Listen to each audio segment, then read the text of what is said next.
पश्चिम बंगाल एक ऐसा राज्य जहां चुनाव का मतलब केवल वोटिंग नहीं है बल्कि वर्चस्व की जंग बन चुका है। लेकिन मालदा में जो हुआ उसने भारतीय न्यायपालिका की नींव हिला दी। 7 जज, 9 घंटे की कैद और लोग उन पर टूट रहे थे। लोकतंत्र के रक्षकों को ही बंधक बनाया गया। नमस्कार, आप देख रहे हैं प्राइम न्यूज का डिजिटल प्लेटफॉर्म और मैं हूं आपके साथ श्रुति अंकल। आज की इस रिपोर्ट में हम उस सच की परतें खोलेंगे, उन सच को डिकोड करेंगे जिसने सुप्रीम कोर्ट के चीफ जस्टिस को यह कहने पर मजबूर किया कि बंगाल अब देश का सबसे ज्यादा पोलराइज्ड राज्य बन चुका है। घटना मालदा जिले की है। यहां वोटर लिस्ट की रिवीजन यानी एसआईआर का काम चल रहा था। 7 न्यायिक अधिकारी जिनमें 3 महिला भी शामिल थी अपना काम कर रहे थे। तभी काली याचक 2 ब्लॉक ऑफिस के बाहर लोग जुटने लगे। लोग भारी तादाद में इकट्ठा हुए। घटना की टाइमलाइन क्या है पहले उसे समझिए। कुछ ग्राफिक्स आपकी स्क्रीन पर। दोपहर 4 बजे प्रदर्शनकारियों ने अंदर घुसने की कोशिश की और उसके बाद हंगामा किया। और देखिए, शाम का वक्त था। ऑफिस के चारों तरफ से इन अधिकारियों को घेर लिया गया। जजों को बाहर नहीं निकलने दिया गया। उन्हें इन कमरे में बंद कर दिया गया। बाहर लोग इकट्ठा थे। रात के 9 घंटे यानी कि 9 घंटे इन अधिकारियों को इन बंद कमरे में रखा गया। बिना बिजली, बिना सुरक्षा 7 जज एक कमरे में कैद रहे। और ये सब क्यों? सोचिए, जिस राज्य में इंसाफ देने वाले जज सुरक्षित नहीं है, अधिकारी सुरक्षित नहीं है, वहां आम आदमी की क्या बिसात होगी। सुप्रीम कोर्ट ने इस मामले में क्या कहा, सबसे पहले आपको यह समझना चाहिए क्योंकि ये बयान, ये वर्डिक्ट कई मायनों में बेहद अहम है। सुप्रीम कोर्ट ने कहा यह अदालत के अधिकार को खुली चुनौती है। ये एक सोची समझी साजिश थी। सुप्रीम कोर्ट सिर्फ नाराज नहीं था, वो हैरान था।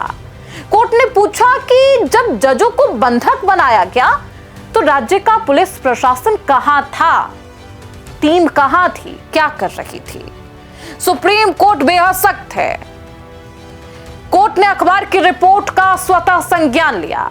इस न्यायिक प्रक्रिया में बाधा डालने की दुस्साहसी कोशिश करार दिया है और राज्य सरकार को चेतावनी भी दी कि प्रशासन से जवाब तलब किया जाए। पूछा जाए कि जब अधिकारी वहां पहुंचे तो फिर पुलिस की टीम कहां थी।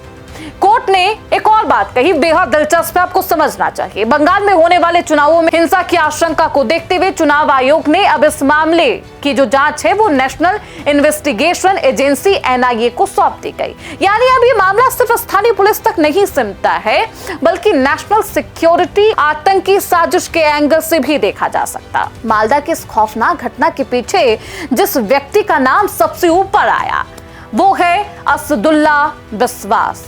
असदुल्ला बिस्वास AIMIM ऑल इंडिया मजलिस ए इत्तेहादुल मुस्लिमीन का स्थानीय कद्दावर नेता। पुलिस और एनआईए की टीम ने शुरुआती जांच में अब इस पूरे मामले का खुलासा किया कि काली याचक 2 ब्लॉक ऑफिस के सामने जो लोग इकट्ठा हुए थे उन्हें उकसाने के पीछे कोई और नहीं था बल्कि यही नेता था।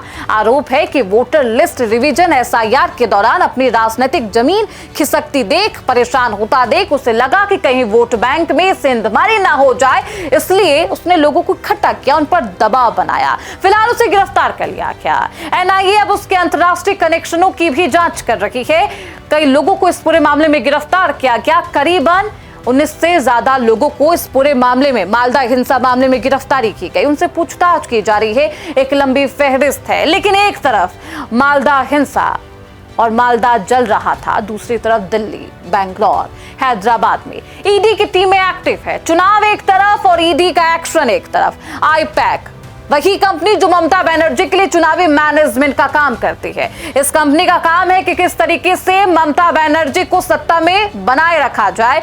देखिए, जिस पर आरोप है कोयला चोरी घोटाले का, आरोप है कि कोयला घोटाले के पैसे का यहां पर उसके साथ धांधली की गई।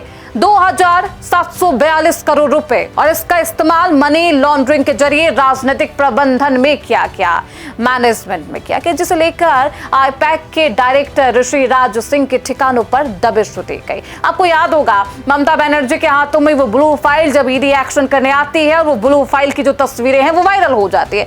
हालांकि ममता बनर्जी ने इस पूरे मामले पर भी ईडी का घेराव किया, केंद्र सरकार पर निशाना साधा। आईपैक पर छापेमारी का मतलब क्या है समझिए, टीएमसी जो वहां पर सत्ता में है उस पर निशाना, उस पर चोट। लेकिन अब ईडी ने जिस तरह से शिकंजा कसा उसने ममता बनर्जी की चुनावी राह और भी मुश्किल कर दी है, पेचीदा। देखिए, बंगाल में विधानसभा चुनाव के पहले चरण में 6 दिन से भी कम का समय बचा है। ऐसे में 3 मोर्चे पर ममता सरकार घिरी हुई है। पहला मोर्चा यही है न्यायिक मोर्चा, जजों को बंधक बनाना। सोचिए, अधिकारी को बंधक बना दिया गया और अब सुप्रीम कोर्ट इस पूरे मामले पर आक्रोशित है, नाराजगी जताई है, सुप्रीम कोर्ट की तरफ से नाराजगी जता दी गई। खैर, जांच एजेंसी का एक मोर्चा अलग है, ईडी का एक्शन लगातार जारी है। एनआईए द्वारा मालदा कांड की भी अब जांच की जाएगी। और एक बेहद अहम मोर्चा है वित्तीय मोर्चा, यानी कि आईपैक और कोयला घोटाले में ईडी की छापेमारी। क्या ये केवल इत्तेफाक है या आप इसे चुनावी रणनीति मानेंगे, उसका हिस्सा मानेंगे? विपक्ष इसे कानून व्यवस्था की विफलता कह रहा, जबकि टीएमसी इसे पॉलिटिकल एजेंडा बता रही और ये कह रही है कि यहाँ पर बदला लेने की राजनीति चल रही। लेकिन हकीकत ये है कि मालदा की घटना ने बंगाल की साख पर धब्बा लगा दिया है। लोकतंत्र की खूबसूरती मतदान है, बंधक बनाने में नहीं। अगर वोटर लिस्ट से नाम कटे हैं तो उसकी कानूनी एक प्रक्रिया है, आप वहां पर जा सकते हैं, कोर्ट में अपनी शिकायत दर्ज करा सकते हैं। लेकिन अधिकारियों को बंधक बना लिया गया। बंगाल एक बार फिर सुर्खियों में, लेकिन वजह गर्व करने वाली बात नहीं है। अब देखना यह होगा कि एनआईए की जांच और सुप्रीम कोर्ट के डंडे के बाद क्या बंगाल में निष्पक्ष चुनाव हो पाएंगे। इस पूरे मामले पर आपकी क्या राय है? आपको क्या लगता है, बंगाल में कानून का राज खत्म हो रहा? कमेंट्स में जरूर बताइए। फिलहाल इसी के साथ इस रिपोर्ट में बस